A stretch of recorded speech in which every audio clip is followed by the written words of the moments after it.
Masya Allah, ini bagus. Walaupun dia seorang engineer, walaupun dia seorang tukang masak, walaupun dia seorang cleaner dan sebagainya, tidak ada masalah. Yang penting hidup dia kerana Allah Ta'ala. Manakala yang ketiga, tuan-tuan sahabat sekalian, rajulun qalbuhu mu'allaqun bil masajid. Carilah lelaki, walaupun bukan ustaz. Ustaz ni tak semesti duduk kat masjid. Bahkan kadang-kadang ustaz tak pergi masjid. Kadang-kadang sembahyang subuh pukul 8. Ini ustaz. Carilah lelaki yang hidup dia ke masjid. Kalau dekat UKM ni, kalau saya tengok salam, profesor dari mana? Profesor engineering. Profesor dari mana? Profesor daripada FSSA. Profesor dari mana? Pendidikan, undang-undang. Bukan ustaz. Ada ustaz. Ni ustaz kita depan. Ustaz-ustaz semua ni kaki masjid lah ke yang ada depan. Tapi semua dah penuh kotak. Ya. Yang mu'allaqun bil masajid, yang dekat dengan masjid. Yang keempat, tuan-tuan sahabat sekalian, rajulun dzakarallahu khalian fafadat ainah. Mungkin kita itu tak cari payah. Ya. Yang kelima, rajulun da'athu dzatu hasbin wa jamalin faqala inni akhafullah. Ini yang dia nak cari payah sikit. Datang sentuh. Cuba test apa? Ada ulat, ada apa semua? Astaghfirullahalazim. Bukan ajak zina lagi. Baru nak pegang, nak buang semua. Astaghfirullahalazim, biar saya buang sendiri. Astaghfirullahalazim. Ini lelaki sejati. Bukan ustaz kadang-kadang tolong buang tengok. Ini dah pakai ustaz. Jangan takut pada ustaz. Tak semestinya ustaz itu bagus. Ada punya persoalan begitulah tengok. Manakala yang terakhir, rajulun tasaddaqa bi sadaqatin fa aqwa hatta la ta'lamu shimaluhu ma tunfiqu bi yaminih.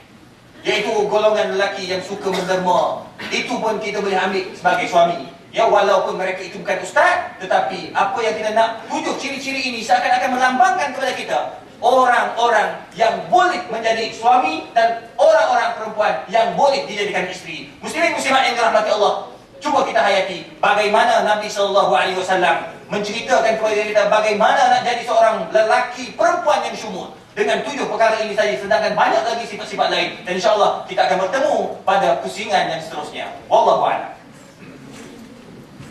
Terima kasih Ustaz. Apa yang Ustaz Izhar nak cakap tadi adalah apabila ilmu-ilmu yang dimiliki oleh Ustaz tidak disertai dengan ketakwaan kepada Allah, maka dia akan menggunakan ilmu itu untuk kepentingan nafsunya.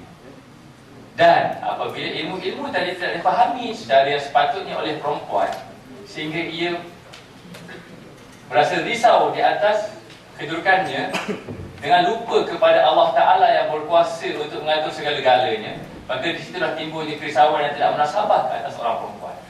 Saya berjumpa dengan seorang perempuan, macam mana saya nak berkahwin, tapi saya takut laki ni nanti dia mendoakan saya dan sebagainya, tapi saya nak anak. Seorang peguam dia. Jadi mana kenapa awak takut sangat nak berkahwin ni? Nanti laki ni buat begitu begini. Tapi itu awak macam mana? Tak tahu, tapi saya nak anak, macam saya nak anak. Tapi saya nak kahwin. Okay, kemudian yang lelaki pula, bila berjumpa, dah kahwin belum? Tak kahwin lagi. Maka bila perempuan dengar setelah gitu, bang, apa bang? Kita tak kahwin lagi. Jadi bila timbul persoalan poligami ni, Dr. Rubiah, Dr. Rubiah dah sudut tangan. Adakah perlu untuk saya memakai tanjam? Bila timbul persoalan poligami ni, persoalannya adalah adakah lelaki itu sebenarnya yang tidak mampu untuk adil, ataupun wanita itu sendiri yang tidak bersedia untuk menerima perkara indah yang dimaktubkan dalam syarak, ataupun ada perkara-perkara lain lagi yang timbul persoalan-persoalan faktor-faktor itu. Sekarang ni kita bincangkan aspek lelaki sejati dalam isu poligami. Sehingga di Nigeria dikatakan, sekiranya anda seorang lelaki tidak berkahwin lebih dari satu, anda bukan lelaki yang sebenar. Itu di Nigeria dikatakan begitu. Jadi itulah isu-isunya. Kita minta dalam tempoh insya-Allah 7 minit kita yang bagi doktor untuk isu poligami dalam tema lelaki sejati ini, insya-Allah dipersilakan. Assalamualaikum warahmatullahi wabarakatuh. Terima kasih sudah berkongsi dan yang dicintai, dikasihi rakan panel sekalian dan yang dirahmati Allah, anak-anak putra-putri hadirin hadirat yang dipilih Allah sampai pada pagi ini.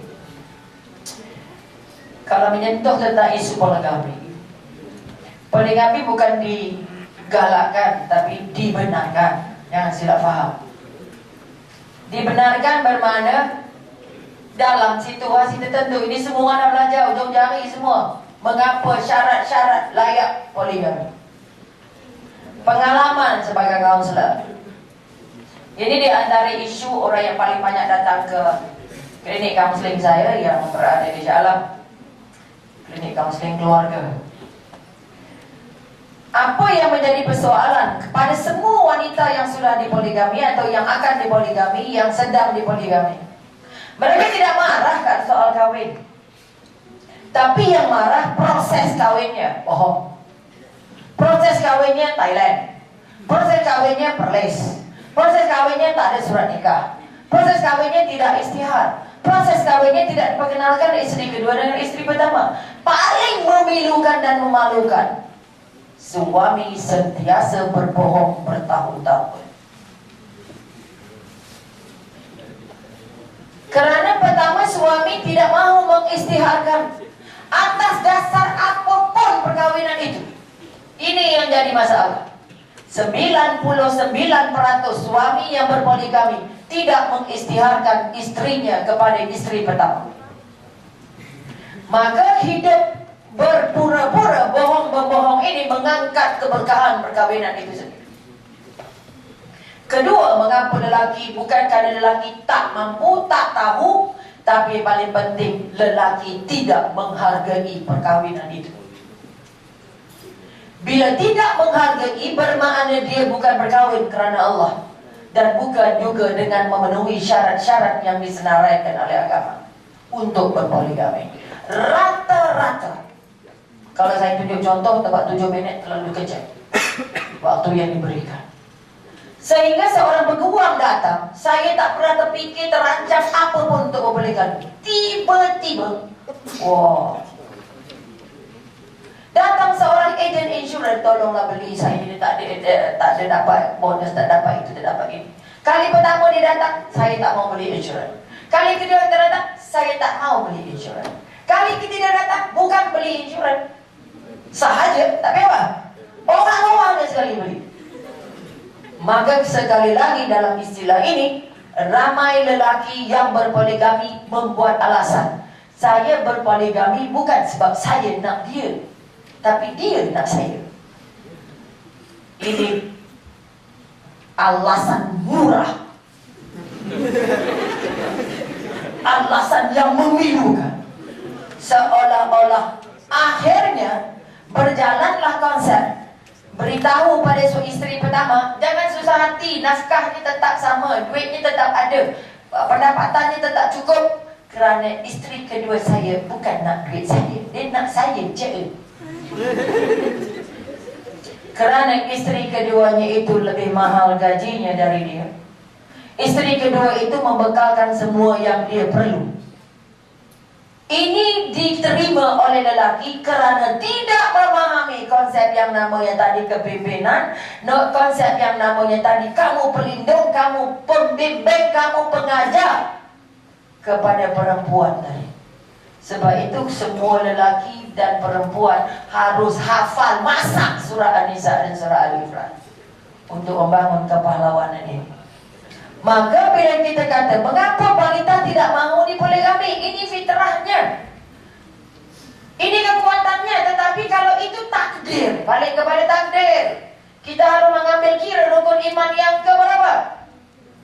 Ada qada dan qadar. Cakap boleh, faham, tapi nak buat tak boleh, doktor.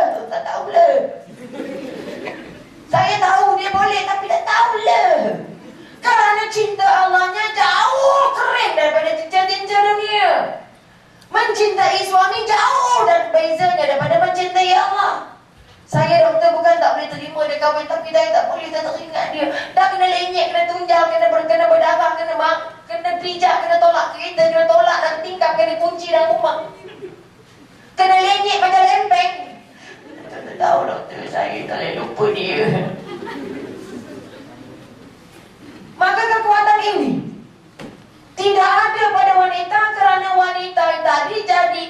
buta tuli. Tidak mengangkat cinta kerana Allah. Sebab itu kenapa masak? Masak kerana suami. Dia tidak masak kerana Allah, untuk suami. Bila suami tak makan, nggak suka masak tapi tak makan. Makanya sekali lagi, sebab itu konsep poligami jangan dimanipulasi sebagai satu yang buruk, satu yang tak cantik. Walaupun orang-orang bukan Islam kata itu satu kelemahan Islam. Kenapa? Orang Islam tidak mengangkat indahnya poligami itu. Kerana pembawa, pembimbing, tukang buat poligami tak faham tugas dia. Sebab itu konsep adil bukan sari sana sari sini. Konsep adil bukan RM50 sana RM50 sini. Kalau isteri pertama sudah ada 5 anak, dia mesti 5 hari dengan isteri pertama. Isteri kedua belum ada anak, cukuplah 2 hari. Kalau di sana RM100 cukup, maka yang isteri pertama mesti 500. Karena jarak waktu dan juga faktor rumah, faktor anak, faktor tanggungjawab kan jauh beza. Tetapi suami yang betul-betul kamu 3 hari sana, 3 hari sini, ya. Karena konsep adil di sini tidak difahami. Adil secara fisik tapi tidak diangkat. Adil dari segi kekuatan amalinya. Sebab itu pada saya membangun, walaupun saya wanita, saya tidak melarang poligami. Sebab itu yang datang kaunseling dengan saya, bila dapat tahu suaminya berpoligami, pertama, you must remember, you are coming here by God. Kau putih kan? Anda datang ke bumi Allah atas izinnya Allah. Kamu sedang berpijak di bumi Allah, kamu sedang berlangit ke langit Allah, pakai udara Allah, pakai rezeki Allah. Mengapa cinta kamu terus kepada suami? Saya tak tengok dia, saya tak jumpa dia, saya pokoknya dia. Tak letih. Bila kamu berkhidmat, tadi betul lah suami itu ada kuasa. Kuasa yang dilayan, diangkat sebagai kuasa mentaati Allah dan Rasulullah dulu. Sebab itu waktu Allah, waktu Rasul itu nombor 1 pada laki-laki dan perempuan.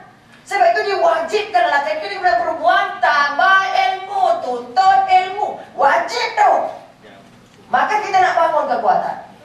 Sebab itu seorang yang ingin mengamalikan atau menerima hakikat poligami harus pertama rujuk balik apa itu poligami dari sisi Allah. Kamu mencintai dunia atau mencintai suami atau mencintai Allah dan akhirat kamu? Kamu mencintai dunia. Masa kecerahan tu ni. Belum lagi lah, saya pakai jam Oi, I'm coming with my watch. Saya tengok jam saya. Okey, pakai jam saya. Okey, terima kasih banyak. Tegas panggil tu cakap banyak, tapi bagi masa sikit. Maka sekali lagi membangun keindahan poligami harus terbangun daripada konsep mencintai Allah, mengambil setiap istri atas amanah Allah dan menjaga kedua-dua istri ini bukan kerana istri tapi kerana Allah. Kerana cinta dengan Allah tidak boleh mengatasi cinta pada suami dan pada istri. Ini yang longgar. Akhirnya sengsara. Walaupun katanya bina istana, bina masjid kata Ustaz. Tapi sekarang masjid banyak tiang dari jemaah. Apa maknanya bina masjid? Kita harus pertama membangun cinta. Pertama mesti menuruti cinta Allah dan cinta Rasulullah. Kedua, mengamalikan prinsip poligami Rasulullah seketat-ketatnya. Jangan sekarang aku suami, kamu lawan durhaka. Kalau suami tak taat Allah, bye-bye. Suami tak ikut perintah dan tak ada saksian Rasulullah, bye-bye. Bukannya artinya melanggar ataupun nak tutup daun ini tak boleh tergoyang aras. Apa pada dia tergoyang aras kalau suaminya pun tak ada aras? Tak kerti apa dia aras, tak kerti apa dia syurga dunia, syurga akhirat. Maka sekali lagi pada semua wanita yang ditakdirkan berpoligami, belajar bangun kuat. Kamu mencintai Allah, kamu tak hendak cinta yang lain. Kalau kamu sayang kerana Allah, sayanglah dia selagi kamu dia di depan mata. Kalau dia bukan depan mata kamu, dia bukan miliknya kamu. Sebab itu sekali lagi, jangan cinta membuta tuli. Kerana cinta tidak boleh mematikan. Cinta manusia tidak boleh mematikan cintanya kepada Allah dan Rasulullah. Kalau ini terangkat, kekuatan mencintai Allah itu akan membuatkan anda santai dalam hidup, bahagia menemani nafas pagi dan petang. Sebab itu kerana banyaknya masalah yang dihadapi, akhirnya buku terbaru saya keluarkan